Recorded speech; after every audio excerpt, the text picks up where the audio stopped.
Has this ever been you? Hey, Oh, hey, what's I up? was just scoping the local patch and I picked up my first peeps of the year. Oh, also we have a Ricky on the feeder. Personally, I like the yellow peeps around Easter. What? What? On this video, I'm breaking down the common birding terms, acronyms, and slang you might come across so you don't feel lost like that person was. That was definitely not me. I've got a full list pulled up here, so I'm going to be looking back and forth a lot, so bear with me. But let's start at the top.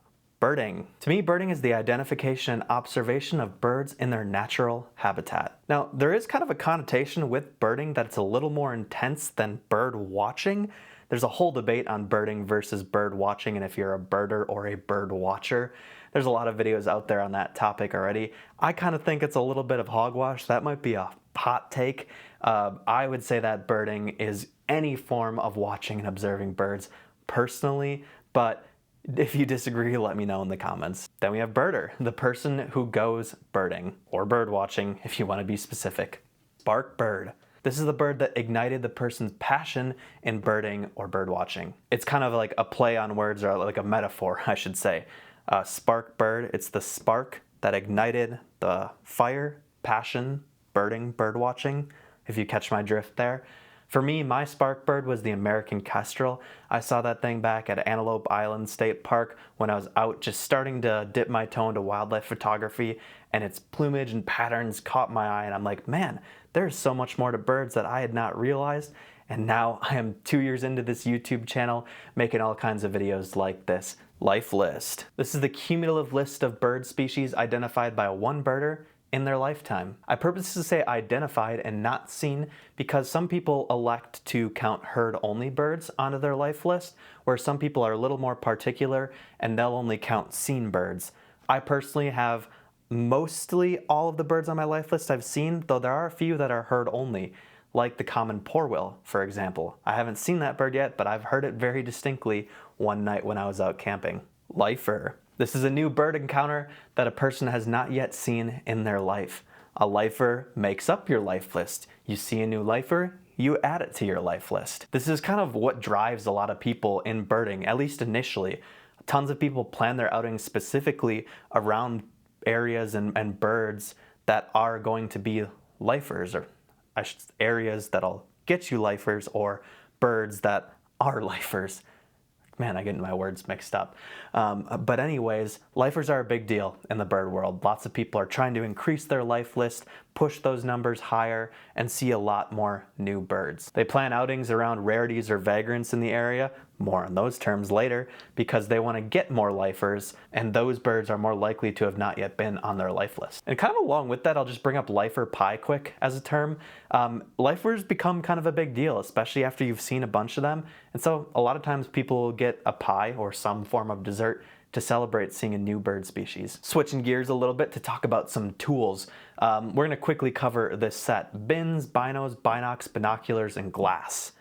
These are all terms synonymous for binoculars. Do I have a pair here? I do. Oh, I just knocked over all my books. Love that. But yeah, binoculars. Now, I will note that glass can be used to refer to binoculars, that term because there's glass on the binoculars, but that also could mean a spotting scope. So glass might be referring to binoculars, it might be referring to something else too. Put my books back. Merlin. This refers to the Merlin bird ID app developed by the Cornell Lab of Ornithology. I made a whole video on that, so if you want to learn more about Merlin and how to use it, go check that one out. I don't know why I pointed over there, the link will be in the description. Don't you just love it when your camera battery dies? I think it was in the middle of the definition of Merlin. I did bring up Merlin because you might also hear it used as a verb. Someone might say in a checklist, I Merlined the sound and it suggested this bird for me. That means that they used Merlin to identify the bird, if you ever come across that too. eBird. So eBird is the global online database of bird observations that provides many researchers and scientists with data on bird population trends and distribution. It also acts as a personal It also acts as a personal tool to track life lists and bird sightings.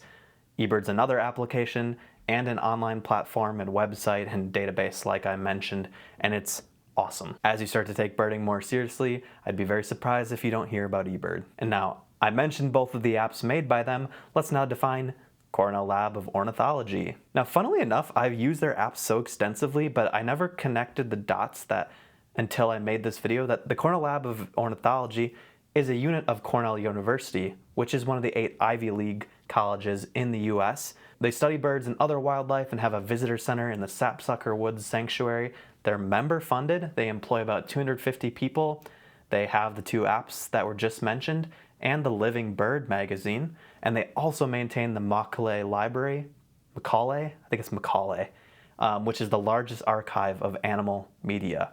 It takes all of the submissions from people all around the world who are submitting checklists and collects them to be able to use for all sorts of things. Tons of audio recordings, tons of photos in that library. The Cornell Lab is seriously doing some pretty incredible work. Moving to some terms and definitions now about recording birds and checklists and all of that stuff. Listing. This is keeping a record or list of birds that you see. This definitely has a connotation of being more competitive and focusing on the numbers and maybe less about the nature. That is absolutely a generalization, so if you are not like that, please don't take that to heart. But generally, people who are listers, the people who do listing, are ones who really go birding for the numbers or the next bird or putting it onto their list and increasing their life list. HO. This stands for heard only, and it's usually found when you're submitting a checklist or you're reading other people's checklist. If they reported a bird on their checklist that they didn't get a visual, they might just put HO, and that stands for heard only. I personally type audible myself, but HO is a lot quicker, so maybe I should start using that. FOY. This stands for first of year. When you've seen a bird before, but you haven't seen it in a long time, and it's the first time you've seen it in that calendar year, you might put FOY to describe it. Your FOY mallard, or your FOY red-breasted nuthatch, for example. You might say like FOY at the feeder for the species. Similar to that, FOS stands for first of season, though I see that one used a lot less frequently. Now, some really confusing acronyms you might come across are banding codes. Now, these are 4-letter acronyms that you might come across, and there is a ton of them because there's one for every single bird species, at least in the US. I assume they have them around the world, but for sure in the US. These are an abbreviation. There's a whole formula and notation that goes into creating these. I'm not going to teach you that now because I want to get through the rest of these terms, but I'll give you a couple of quick examples. MODO, M-O-D-O, stands for morning dove. Morning dove, M-O-D-O. Ricky, or R-C-K-I, is ruby crowned kinglet. That's the one I used in the intro as kind of a joke. People will often pronounce these out loud. Like I said, they'll say Modo or maybe Amke, A-M-K-E for American kestrel. Ricky is a fun one, R-C-K-I. So there's a bunch of those, but you'll probably most often come across these on checklists because people are using them as a shorthanded notation to represent a bird. So if you see a 4-letter acronym that you don't recognize, there's a good chance it means a particular bird species. You might just have to decode that. A quick tip for you, you can type banding codes into eBird and Merlin and it'll pop up the species for you. So use that if you're curious. Big year. This of course obviously refers to a phenomenal movie, but that movie is based on the term and the concept of a big year, which is trying to see as many birds as you can in a predefined geographic location during a full calendar year, January 1st to December 31st. Everyone's big years have their own set of rules. You could do a big year in a county, you could do it for the state that you live in, you could do it for an entire country. One of the more popular versions of the big year is doing the continental US and trying to see as many species as you can just in the continental US. They're pretty well known amongst the birding world. I personally don't think I'll ever do a big year. It sounds kind of stressful, honestly, and sometimes I just want to be slow and enjoy the birds and not really try and rack up those numbers, but to each their own. Big day. Of course, the last definition might clue you into what a big day is. It's the same concept as a big year, just in a single day.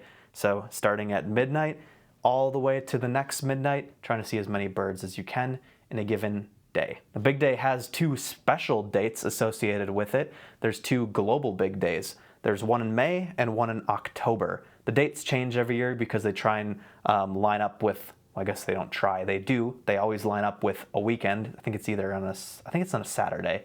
Usually they schedule those dates to be on there. So you'll see global big days on those particular dates. Twitching. This is the pursuit of rare and unusual birds. Twitcher is the person who goes twitching. Dip. This is missing out on a bird that you are specifically searching for, usually in the context of twitching. Pishing. Pishing is a funny term.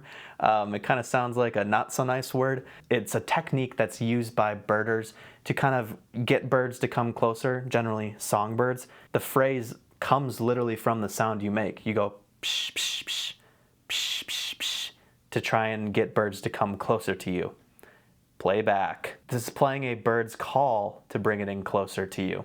Now, quick mention, playback is highly controversial, and pishing might be controversial too. There is an argument that you are interrupting a bird's normal behaviors and its process throughout the day. You might be preventing it from doing things like foraging or hunting and bringing in its food, which could affect its livelihood. So playback probably is something you'd want to stray away from, but it is a term that I think you should be familiar with. Pelagic. This is a specific type of birding trip, the activity of seeking out ocean birds, generally on a boat. I think pelagics are always on boats because it refers to the open ocean, so you'd have to pretty much use a boat to get out there. These are pretty cool trips that allow you to see species you would otherwise not usually find on land.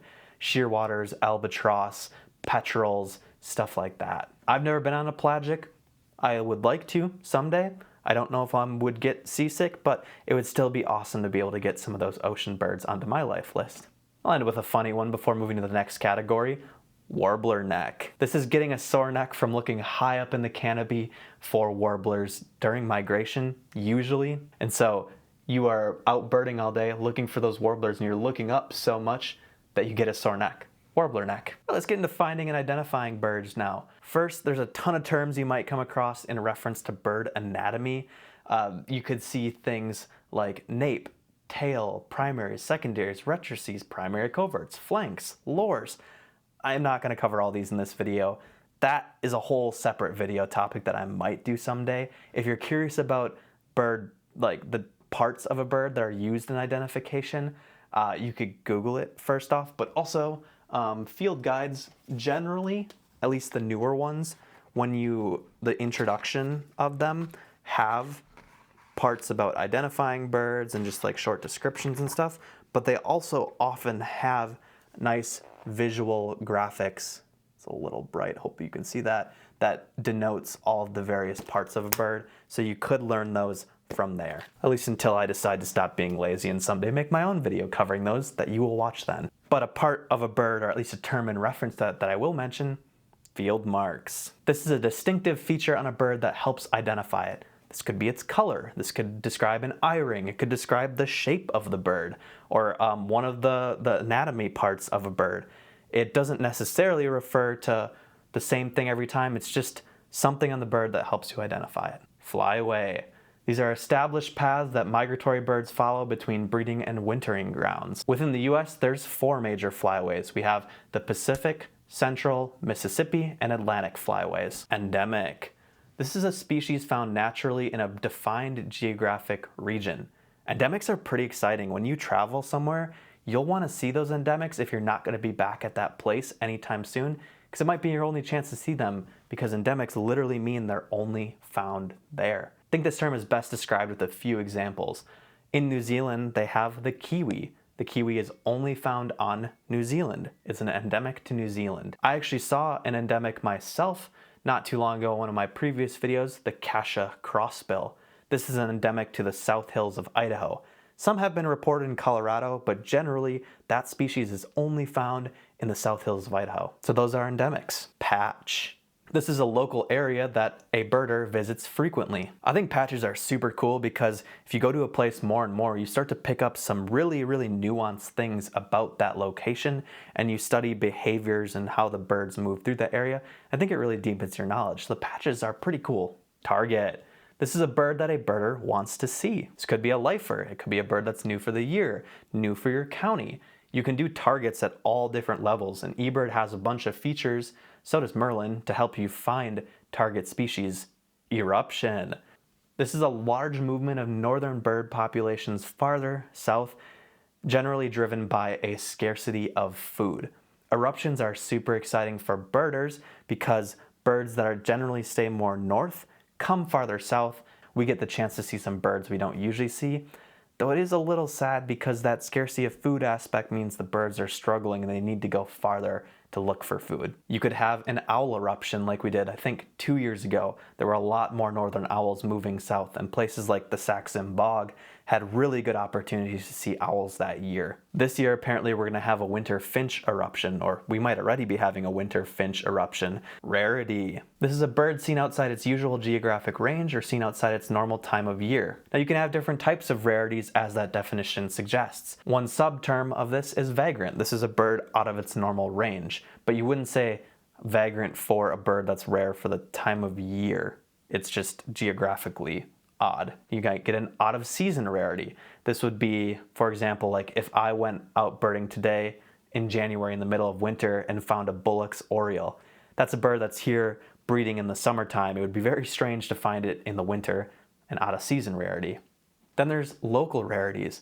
Let's say I found a northern cardinal in my backyard. That's a local rarity because it's not very common in Utah, especially not common in Salt Lake, but it is super common in other parts of the US. So it's not a rarity for a bird that's never been seen before, but it's a local rarity. Nemesis. This is a bird that eludes a birder despite numerous attempts to find it. They're often frustrating, but it can be a good challenge to try and overcome your nemesis. Now, everyone has their own opinion on how many attempts it takes for a bird to truly become a nemesis, but generally the more times you go out and the more times you fail to see it, the more likely this bird is a nemesis. When I had first started this channel, I went out to try and find a pinyon jay probably 4 or 5 times before I eventually did come across it, so that was a big nemesis for me. Okay, let's talk bird groups and taxonomy terms. I'm gonna start with a fun one. SPA. This is literally just birders pronouncing the SP abbreviation. That stands for species. This is generally a term that comes up in eBird.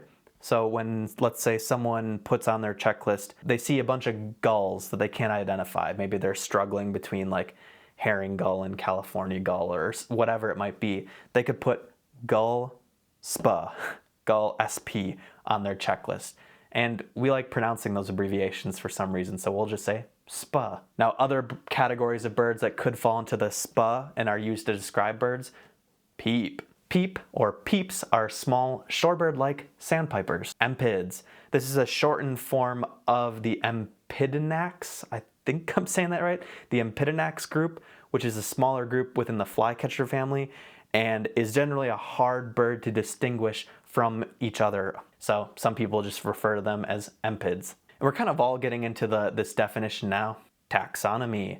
This is more the broader definition of what I'm kind of starting to talk about right now. This is the branch of science concerned with classification. So putting things into their families, genuses, kingdoms, all that stuff is taxonomy. 2 highly related terms, split. This is when 2 species emerge from what was formerly considered one species due to more scientific evidence. Lump. When 2 species become one, reclassifying them into a broader category, also usually due to more scientific evidence. Now, split and lumps are also best served by examples that have happened in the past. So one example of a split, back in 2024, what was formerly the northern goshawk was split into the American goshawk and the Eurasian goshawk.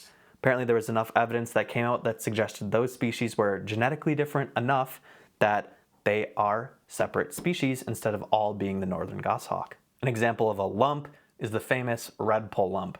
What was formerly the common redpoll and the hoary redpoll were lumped together to become just the redpoll. Armchair lifer. This is kind of a funny term that's a very niche scenario. It's a lifer that was gained while not birding due to a taxonomic change.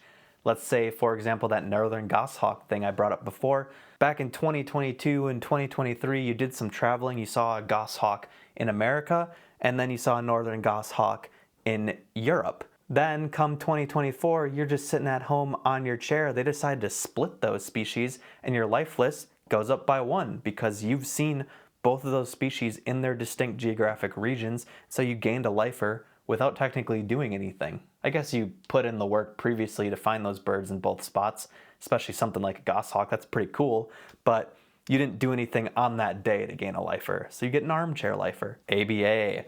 ABA stands for American Birding Association. I bring this up in this category because they're very heavily involved with the splitting and lumping decisions, and they maintain their own checklist of official birds that have been recognized as countable within the United States. Let me quick read their mission description. The ABA is a nonprofit 501c3 organization that provides leadership to birders by increasing their knowledge, skills, and enjoyment of birding. Pretty cool organization. ABA might also be used in reference to the ABA area. This refers to North America north of Mexico, along with Hawaii. And then it might refer to the ABA checklist. This is the master list of birds that have been documented in the ABA area. This is maintained by the ABA committee. Man, I'm saying ABA a lot. Whew. Avalist. This is a brand new term that you might start to get more and more familiar with because this just happened pretty recently. This is a unified global checklist of birds that provides the most current and authoritative taxonomy of birds around the world. Checklist recognizes 11,131 species of birds in the world, classified within 252 families. Now, if that number has changed, don't come at me. That is the number I just saw when I was making this video today.